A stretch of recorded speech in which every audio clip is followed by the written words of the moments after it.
These Old God Whispers predict the entire World Soul Saga. We've talked about Old God Whispers and what they mean for the World Soul Saga going forward.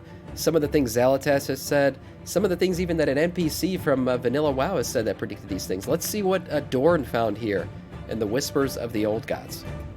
I know the Whispers have been so hit and miss over the years that no one really takes them seriously, but with the new World Soul Saga info, the new lore, when you really revisit what Xal'atath, N'Zoth, Il'gynoth said and what they have been telling us for years, and actually start thinking about it with the new added context, it is actually mind-boggling. It essentially confirms that the Dreadlords have a life agent, potentially Malfurion, talks about the entire plot of Midnight, the Void Lord invasion that will be insane for Azeroth, how the Naru are the Lost Brothers of the Void, which explains the Lost Light Brothers Crystal of in the Void. Khazlagar, and it gives us info on Anduin and why he doesn't have the light, and why he seems to be hiding from Turellian. We got the context on what Xal'atath is planning, and interestingly enough, we got info on potentially the ancient World Tree Eluna here that is hiding below Khazlagar. So without too much speculation, let us really quickly examine the most relevant whispers in the shortest amount of time possible.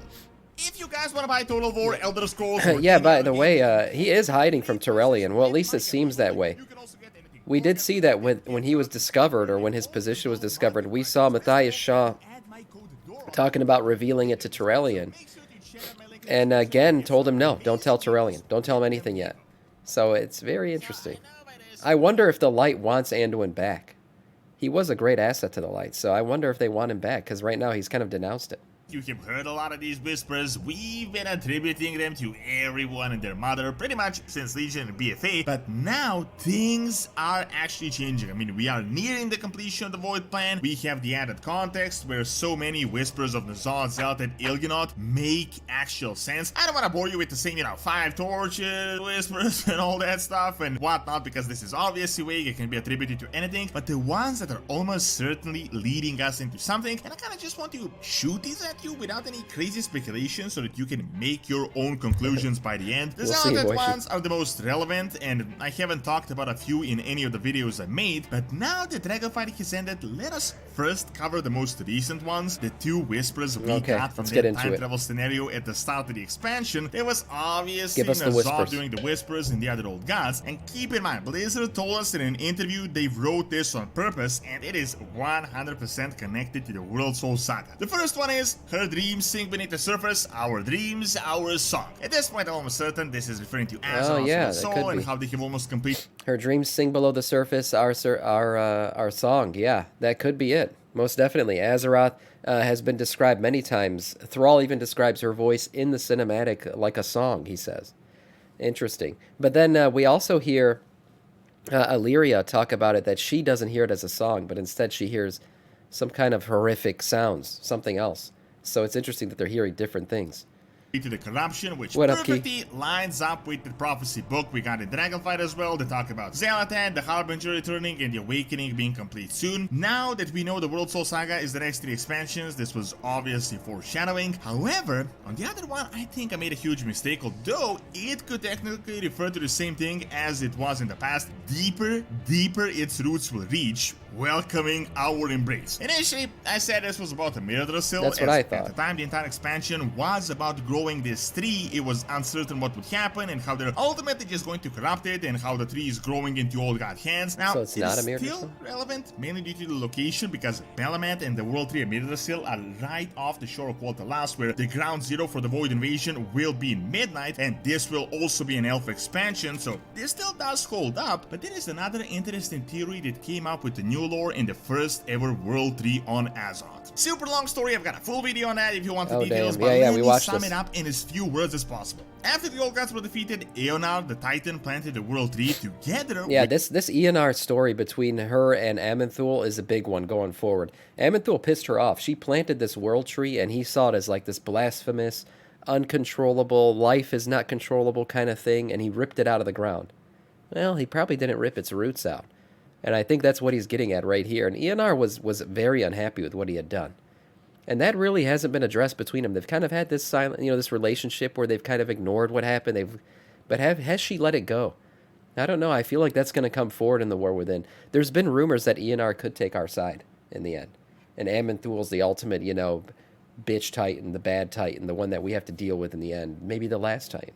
Could be. With the Loon, this unlikely alliance, and this was at the peak of the old god corruption in order to heal the world. Amenthul didn't like this one bit, so he just ripped it out. Roots remained and mysterious guardians came in. Well, the new dwarves came to this mysterious fissure that might just exist because, Amenthul ripped the world tree here, and we had seen in the official trailer right at the lowest... Is that confirmed? Is that confirmed that the new zone is where the old world tree used to be? Where Luna here was? I don't know if that's true. But it would make sense. It's a giant fissure in the ground. Maybe that's where the tree's stump used to be. Could be. Part of Kazakar, where the biggest old god corruption is, where the Nerubians live, it seems like there are gigantic roots, seriously corrupted, like huge roots of a world tree that look very similar to a giant world tree. You can actually see this in the BlizzCon preview yourself, so it is entirely possible this whisper could be referring to these ancient roots, welcoming their embrace, and it does make sense because this whisper we got was from the ancient past, from the time of the Black Empire. Now that is on the newest whispers, but let us really quickly sum up a few recent ones that we had previously seen before we dig into the Xal'atath stuff that is the most relevant. We got one we received in the Shadowlands. The 7th covets what the 6th holds fast. The Falcon of Waivers, all will be undone. The 7th, what does it say? Hold on, it's covered a little bit. The 7th covets what the 6th hold fast. The 7th covets what the 6th hold fast. The Fulcrum Waivers, all will be undone. So the 7th, what, a 7th old god, maybe?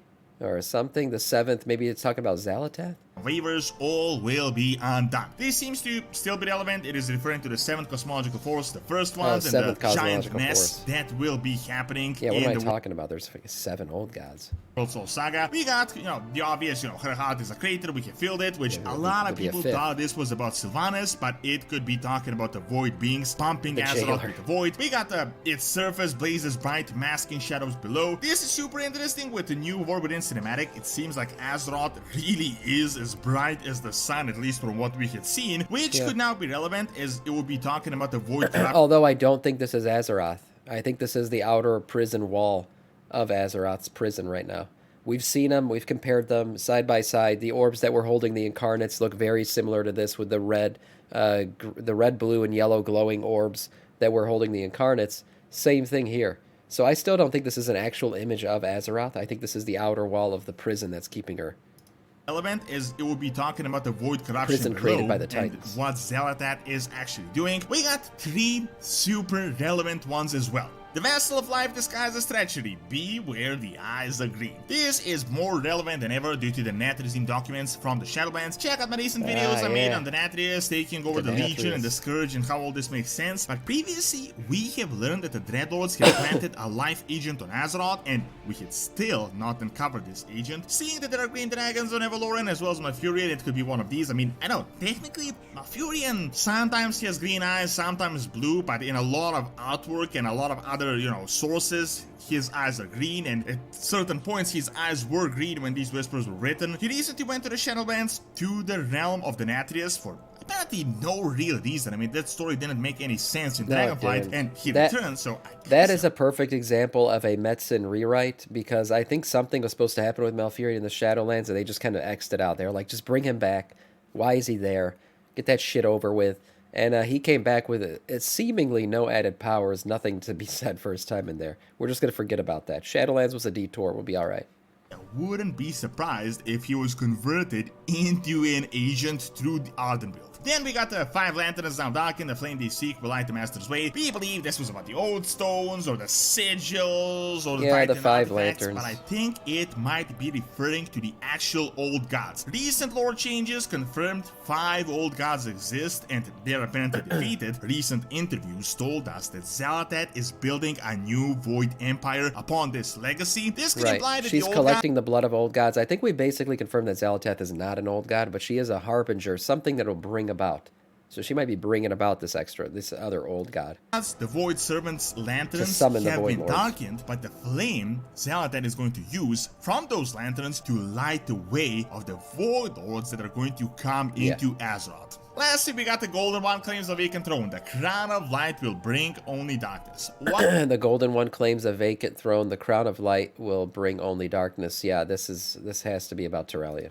Crown of Light will bring only darkness. Once again, more relevant than ever. I mean, check out my recent Anduin video where I talk about how the light turned him into a pawn, how he might have realized it is actually evil, and recent 10.2.5 dialogue shows us that he seems to be hiding from the King of the Alliance, Terralion. So, the Crown of Light bringing darkness may even be the most relevant out of all of these. However, let us get into the most juicy part, and those are the Xalatan Whispers that are surprisingly holding up incredibly well after all this time, and they give us a ton more context for the World Soul Saga. An interesting theme that repeats itself throughout most of them is that she doesn't really like the old gods, but sees them as brothers. She thinks Sargeras and the Legion are incredibly dumb, and she kinda sees the Titans as liars and pretenders. Some of them also show us that she's incredibly ancient and is much more than just a simple servant, a harbinger, and is almost certainly more powerful than the old gods. When talking about Elisande, she says she claims to know the future, but those who have lived far longer than her know the truth. Once again, an affirmation that she's an incredibly ancient being, almost certainly predating Azeroth, and this is not a speculation as we have other whispers that kinda confirms this. Do the Naru speak of the eternal conflict, that the entire history of your world is but a fraction of the time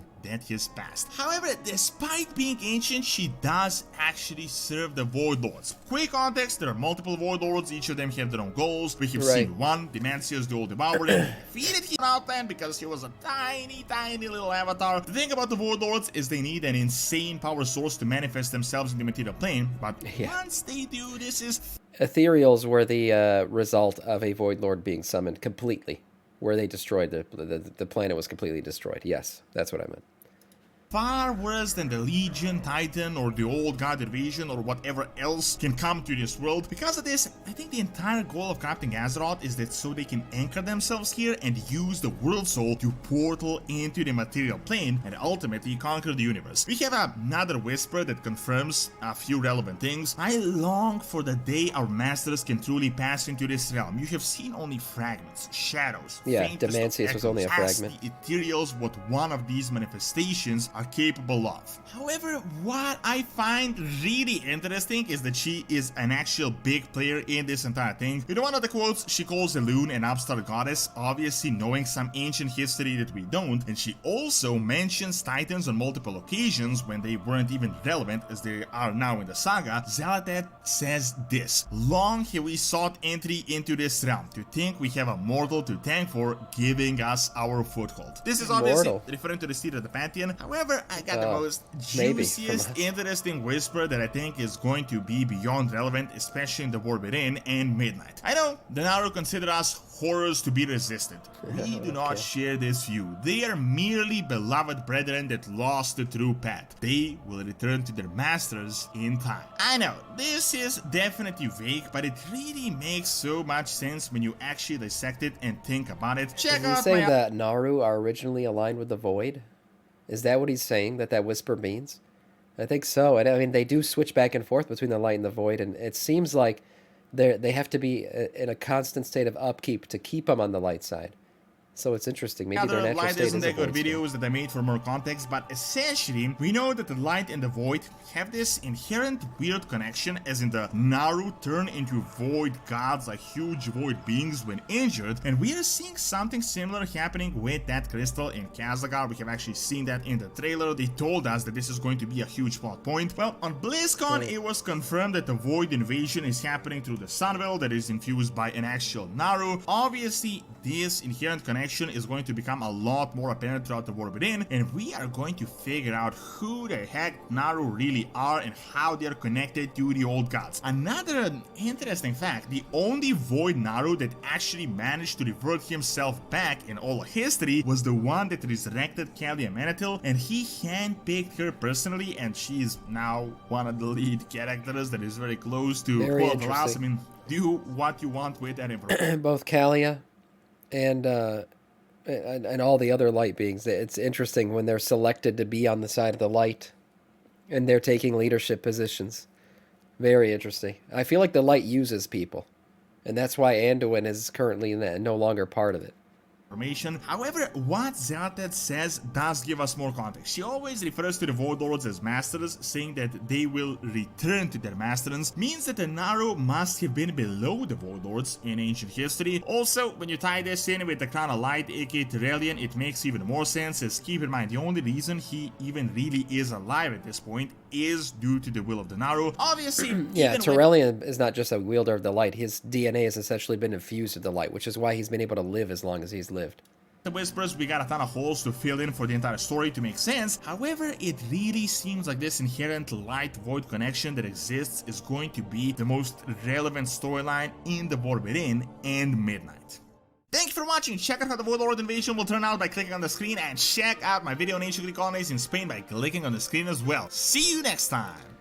Yeah, very interesting video.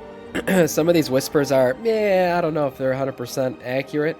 But I would say the whole thing about Aluna here and the roots, yeah, I could see that being true, especially with the previews that he just showed, where you could see literal things that look like roots kind of spread throughout the zones. That could be something going forward, and it's been talked about a lot between what's going on with the Titans and Aman'Thul and everyone else. It's that he ripped it out. It's interesting, and I think it could become relevant in the next expansion.